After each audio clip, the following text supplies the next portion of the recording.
लक्षात ठेवा, सातारा लोकसभा मतदारसंघाच्या पंचवार्षिक निवडणुकीत महायुतीचे अधिकृत उमेदवार श्रीमंत छत्रपती उदयनराजे भोसले यांनाच प्रचंड बहुमताने विजयी करा। मतदान मंगळवार दिनांक 7 मे 2024, वेळ सकाळी 7 ते सायंकाळी 5:30 पर्यंत।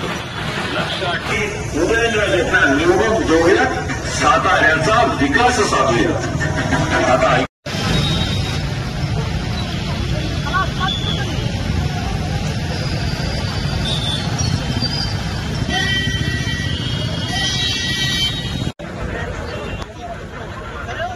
एक मिनिट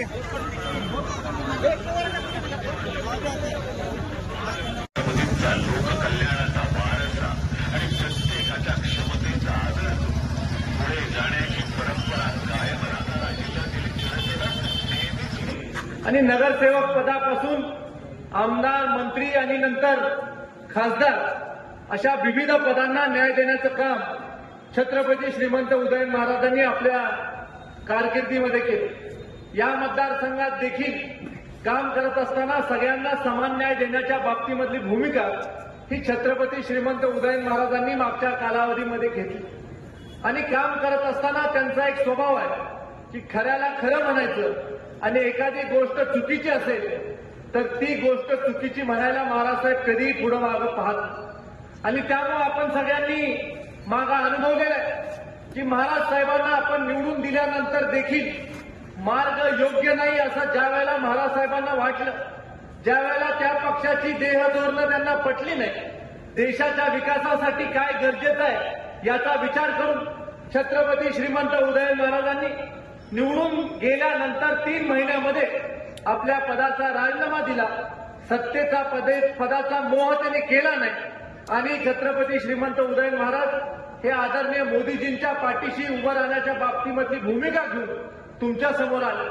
55 वर्ष तुम्ही आम्ही सगळ्यांनी काँग्रेस आणि मित्र पक्षांना निवडून दिले, पण मात्र या 55 वर्षाचा कालावधी जर पाहिला तर नेमकं काय घडलं आणि घडण्याचं कारण काय यावर सुद्धा प्रकाश आपल्याला टाकावा लागला। या संपूर्ण 50 वर्षाच्या कालावधीमध्ये जर काय घडलं असेल तर महात्मा गांधींचे जे विचार होते त्याला तिलांजली देण्याचं काम घडलं। पण महात्मा गांधी त्या काळात पंचायत राजची संकल्पना मांडली होती।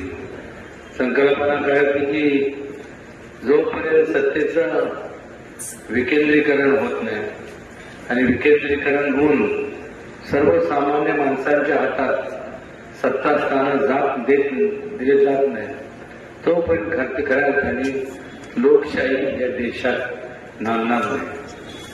आणि या 50-55 वर्षाच्या कालावधीत आपण जरा वळून पाहू की नेमकं या उलट सगळं झालं। सत्तेचं विकेंद्रीकरण तर लांब राहिलं, पण मात्र मोठ्या प्रमाणावर सत्तेचं केंद्रीकरण झालं।